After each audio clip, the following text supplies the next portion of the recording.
بسم اللہ الرحمن الرحیم۔ السلام علیکم میری پیاری بہنوں۔ آج میں قرآن شریف کی 33ویں سورت جو کہ سورہ احزاب ہے اس کے ساتھ حاضر ہوئی ہوں۔ سورہ احزاب ایک مدنی سورت ہے اور اس کی ٹوٹل 73 آیات ہے، اور احزاب کے میننگ جو ہے وہ انگلش میں ہے the United forces, the joint forces, مطلب وہ فوج یا وہ ایک عملہ جسے کہیں گے جو متحد ہو کر جو ایک اتحاد میں آ کر کوئی کام کرے، اس سے ریلیٹڈ اس کی میننگ ہے۔ آج میں اپنی اس سورہ میں جس ٹاپک کو لے کر ڈسکشن کروں گی وہ امانت میں خیانت کرنے کے حوالے سے ہے۔ عموماً آپ سب لوگوں نے بچپن میں بھی اسکول میں یہ چیز پڑھی ہوگی، سنی ہوگی کہ ہمیں امانت میں خیانت نہیں کرنی چاہیے، اور امانت داری جو ہے وہ کتنا بڑا نیکی کا عمل ہے۔ ہمارے پیغمبروں نے، ہمارے نبیوں نے بھی جو ہے ہمیں اس چیز کی تعلیم دی ہے کہ ہمیں کسی کی امانت میں خیانت نہیں کرنی چاہیے۔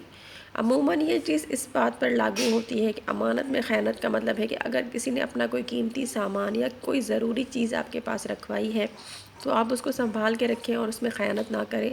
اور اس کو بحفاظت اس کے مالک تک پہنچا دیں جس طریقے سے وہ آپ کے پاس رکھی گئی ہے، ٹائم پر اس کو پہنچا دیں جس طریقے کے وہ آپ کو بتائی گئی ہے کہ بھائی یہ چیز تم میری اپنے پاس امانت رکھ دو، فلاں وقت میں آ کر میں تم سے لے لوں گا۔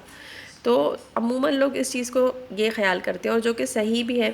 لیکن امانت میں خیانت میں ایک اور چیز بھی شامل ہوتی ہے، وہ یہ ہے کہ اگر آپ کے پاس کسی شخص کا کوئی ویک پوائنٹ ہے، ٹھیک ہے، کسی شخص کی آپ کو کوئی خامی پتہ ہے، کوئی برائی پتہ ہے، تو یہ بھی آپ کے پاس اگلے کی امانت ہے، ٹھیک ہے، یا پھر آپ اس کی کوئی ایسی بات جانتے ہیں جو اگر ہم نے سب کو بتا دی تو اس بندے کی جو ہے وہ بے عزتی ہو سکتی ہے، یا معاشرے میں اس کے لیے کوئی پرابلمس کریٹ ہو سکتی ہیں۔ تو اس طرح کی چیزوں کو بھی اپنے پاس رکھنا، اپنے دل میں رکھنا، مطلب ان شارٹ کہیں کہ کسی کے راز کو اپنے دل میں رکھنا، وہ بھی ایک امانت میں خیانت میں شمار ہوتی ہے یہ بات بھی، کہ ہمیں دوسروں کی اس طرح کی باتوں کو بھی اپنے دل میں رکھنا چاہیے، اور اس میں خیانت نہیں کرنی چاہیے کہ بس یہ سوچ کر کہ اچھا مجھے اس کا یہ ویک پوائنٹ پتہ ہے یا مجھے اس کی یہ خامی پتہ ہے تو اب میں لوگوں میں اس کو بدنام کروں یا میں اس کو نیچا دکھانے کی کوشش کروں اور میں اس کی برائی کرنے کے لیے مطلب اس کا امیج خراب کروں۔ تو یہ چیزیں بھی جو ہے نا وہ امانت میں خیانت کے حوالے سے شمار کی جاتی ہے، کہ یہ بھی ہمارے پاس ایک دوسرے کی امانت ہے جو ہمیں اپنے دل میں سنبھال کے رکھنی چاہیے۔ ہاں، اپنی طرف سے یہ کوشش کرنی چاہیے کہ اگر وہ چیز ایسی ہے یا وہ بات ایسی ہے کہ جس سے برائی پھیلنے کا خدشہ ہے یا کسی کا نقصان ہونے کا خدشہ ہے تو اس بندے کو جا کر آپ سمجھائیں یا اس کو راہ راست پہ لانے کی کوشش کریں، لیکن یہ نہیں ہونا چاہیے کہ اگر کوئی ایسی بات ہے جس سے کسی کی برائی بھی نہیں ہو رہی ہے، کسی کا کچھ برا بھی نہیں ہو رہا ہے، ہاں لیکن ظاہر سی بات انسان ہے، کسی کے اندر کوئی خامی کوئی خرابی ہو سکتی ہے، کسی کا کوئی ویک پوائنٹ ہو سکتا ہے، کسی کا کوئی راز ہو سکتا ہے، اور آپ وہ اپنے دل میں نہ رکھتے ہوئے دوسروں کو بتائیں اور یہ سوچ کر کہ بھائی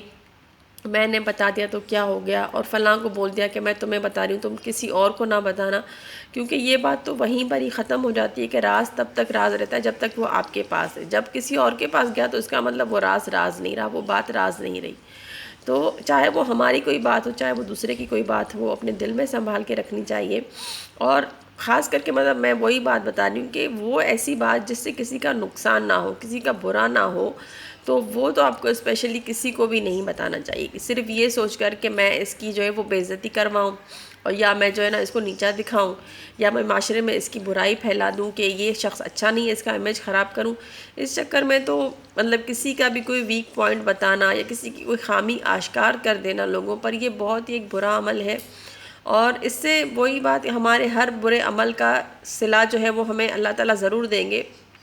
سزا کے طور پہ، لیکن ساتھ ہی ساتھ وہ چیز ہمارے ساتھ ساتھ ہمارے اس معاشرے کے بگاڑ کا بھی ذریعہ بن جائے گی، کیونکہ ہمارا ہر ایک عمل جو ہوتا ہے وہ صرف ہماری ذات پہ اثر انداز نہیں ہوتا،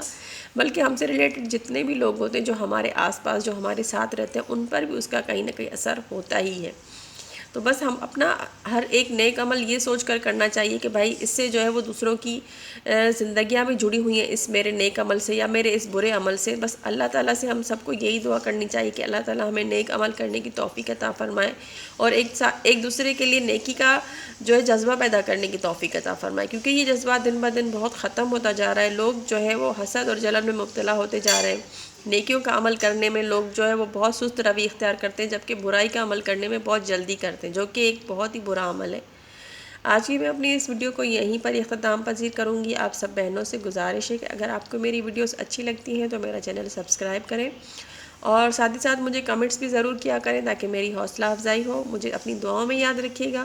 انشاءاللہ تعالی میں نیکسٹ ویڈیو میں حاضر ہوں گی قرآن شریف کی نیکسٹ سورہ کے ساتھ۔ اللہ حافظ۔